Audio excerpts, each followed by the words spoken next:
he has been quoted as saying, some people treat football as a matter of life and death, but it's more important than that. And Bill Shankly, you've already started to chuckle. You did say that, didn't you? Yes, I did, yes.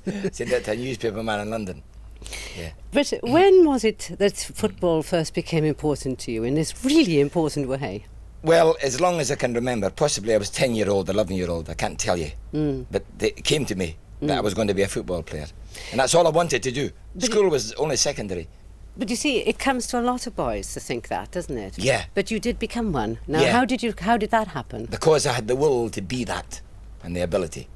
But I mean, you couldn't have had anybody near you that knew any ropes to pull or strings to pull, to get you into a club. No, only that I had 4 brothers before me who were all professionals. There was 5 of us, all professional football players, which was quite unique.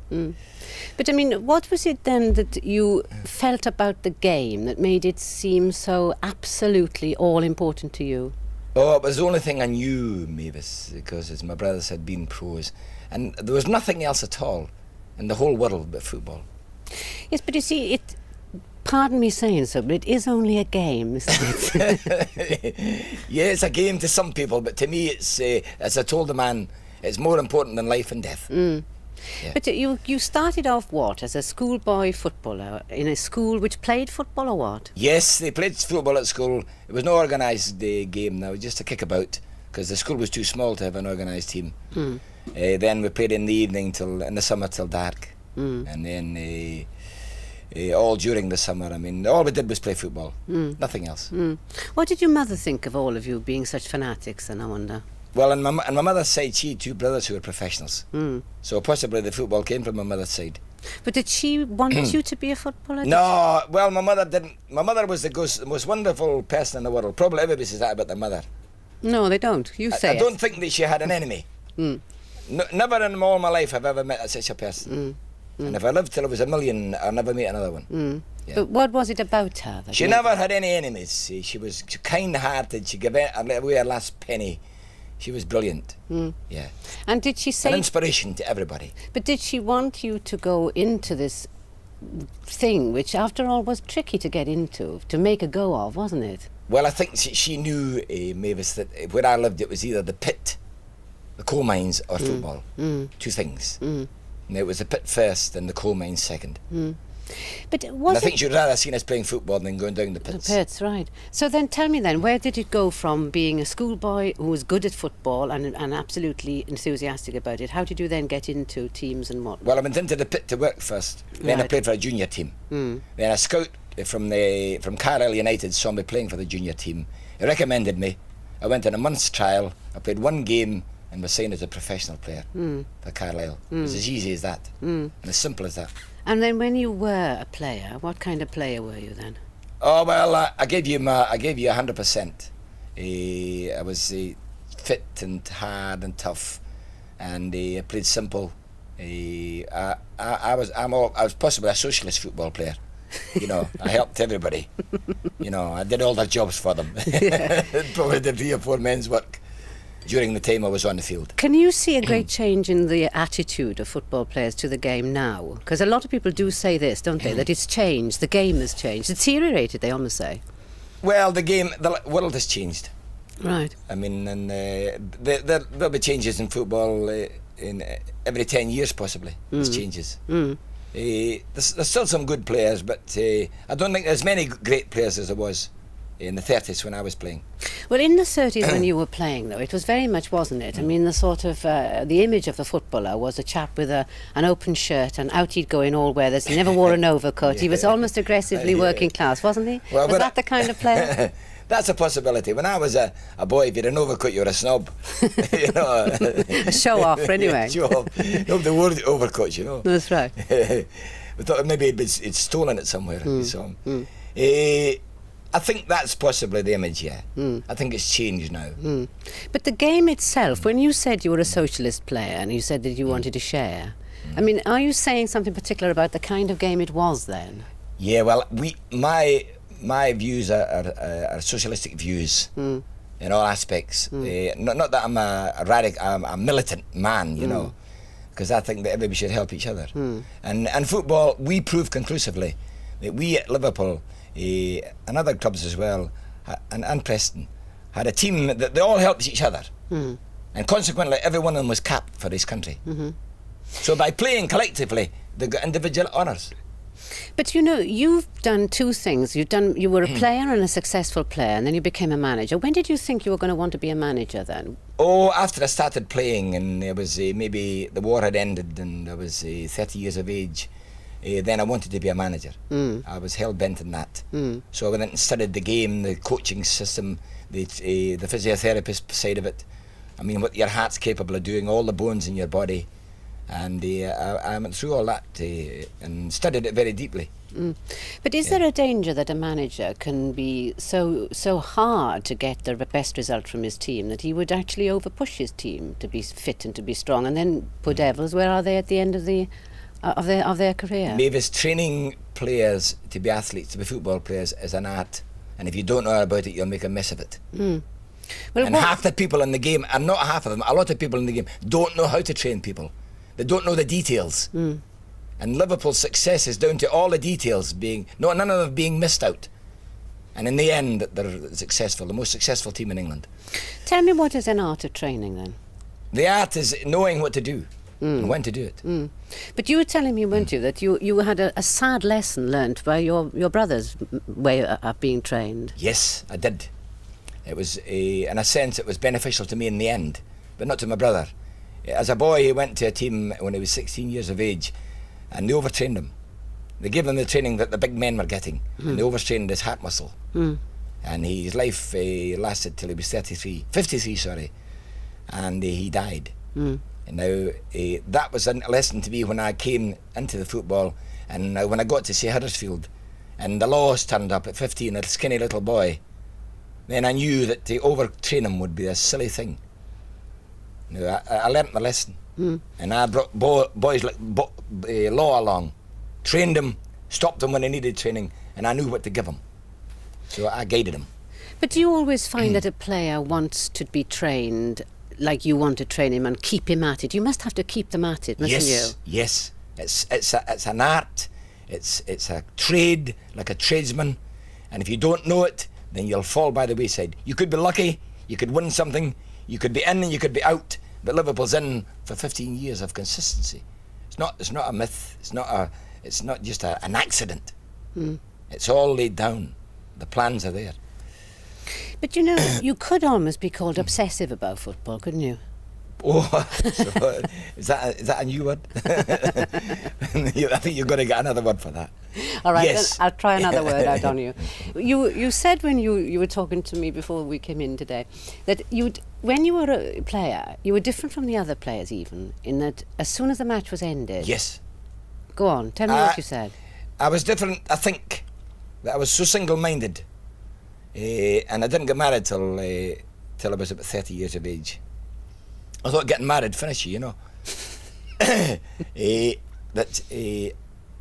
When the game was ended on a Saturday, maybe we would go to Blackpool on Saturday night, because we live near Blackpool.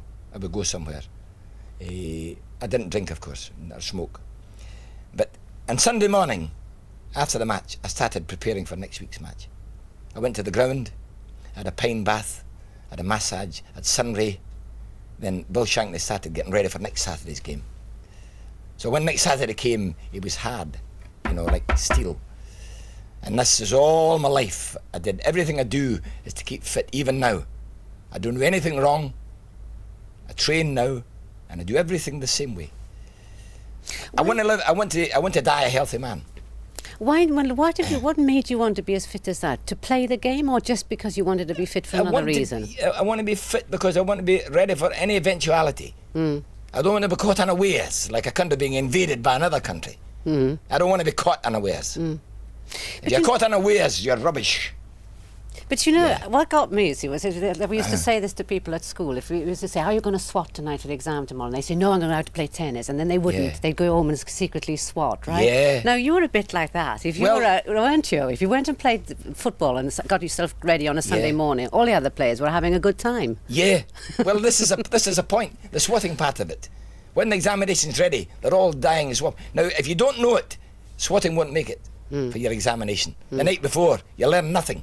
You're better to go and have a game of tennis. Yeah. Tell me this, you said you thought that if you got married, that was the end of it. Yeah, I thought that was the end. Oh, yeah. End of what? Oh, yeah. The end, I wouldn't be as strong as Samson, you know. But I mean, did you think that it was going to be a threat to your freedom to do just what you wanted to do yourself? Well, I think that anything that anybody does, drink, smoke, sex in moderation will do you no harm.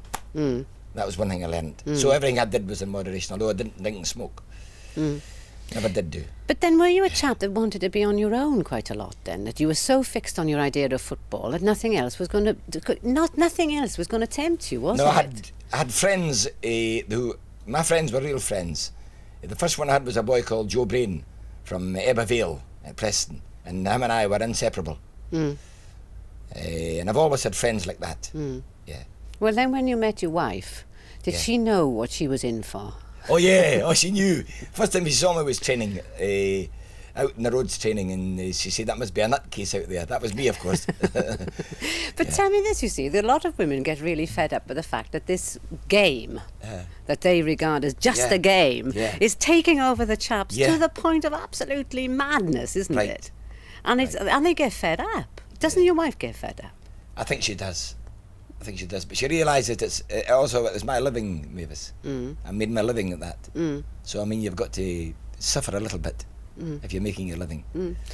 Tell me one other thing about soccer players then. When a soccer player really hits the headlines, you know, he really gets attracted, everybody gets attracted to him. Like let's say Georgie Best. Yes. Are the women really crowding after these footballers? Yes. Victim of circumstances, George Best. George had a lot of girls, and they were chasing after him. But I mean, why is this then? I can't understand, because I can understand that they chase after him in one way, but they don't chase after film stars in the same way, or at least they don't get them.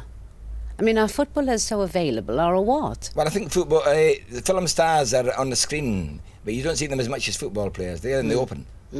I mean, I think the film stars have got the dolls and all, you know, after them. And possibly more than the football players, but it's secretive. I mean, George Best, everything he does is publicised, and I feel sorry for him. Very nice little fella chap, actually. But he has been with, well, allegedly with many girls. They've chased after him, let's be fair. You mean he can't help it? Well, he's a good-looking boy, he's a good player, he's in front of the public, they're all after them. I mentioned in the link at the very beginning of the programme about hooliganism. Yeah. Now then, you reckon there are two kinds, don't you? I mean, vandalism and hooliganism are two different things. Yeah, I think so. Well, explain that. Well, I think that vandalism is destroying property, which is a terrible crime.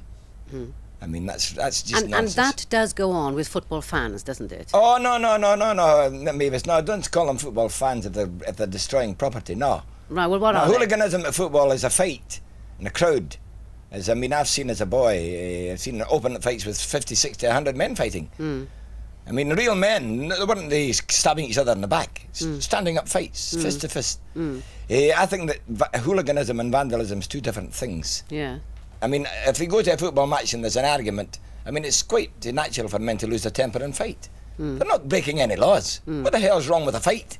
Huh? If it's a fair fight, I like to see a good fight. Yeah. I mean, you saw one the other night, or an all-age fight anyway. Right, but that's in a ring. Yeah. There's a control, isn't there? I mean, but a fight on the terraces can get out of control. Yeah, but it's only natural for human beings, because after all, I mean, since time immemorial, since the world began, I mean, they're rowing people to the lions at one time. I mean, people are only semi-animals. I mean, where there's men and there's some that got to win and some that's got to lose, somebody's going to lose their temper. And surely if you're going to have a fight and it's a fair fight, you're not going to be called a hooligan. No, but what do you think then? I mean, do you think that it's been blown up by the papers too? Yes, exactly. I would ignore it. Let the boys have their little flurry here and there. They go and maybe at Stamford Bridge or maybe somewhere else. I wouldn't publicise it at all. I'd leave it. And you'd hear nothing about it.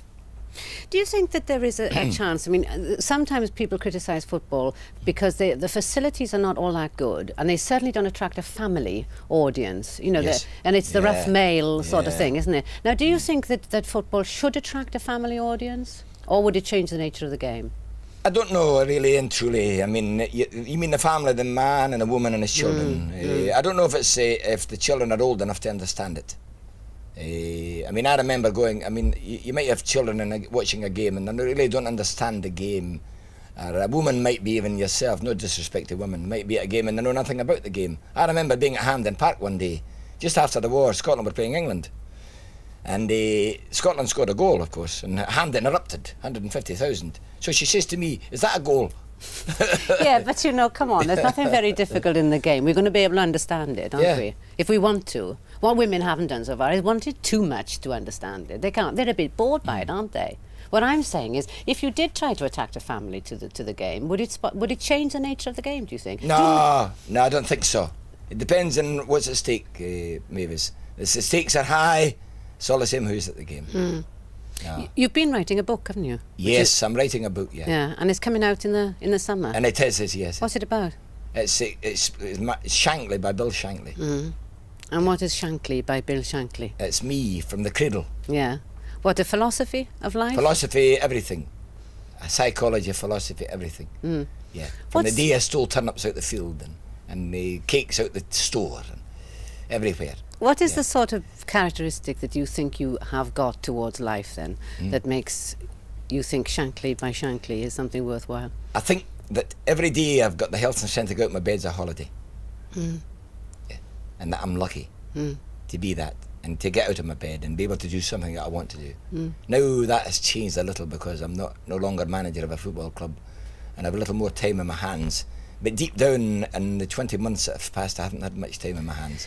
Because I've gone from place to place talking. But Bill, is your wife going to like it now that you've retired? Is she going to get worried about your restlessness? I think she's a little bit worried. I think she thinks that I'm sorry that I've retired. Are you she sorry? She feels a little sympathy. In a sense, I feel sometimes that way, but I don't regret it, no. But I think so. I think the whistles has gone, you know. Is that the right phrase for it? I think we've come to the end of the game and you've scored several goals. Thank you very much.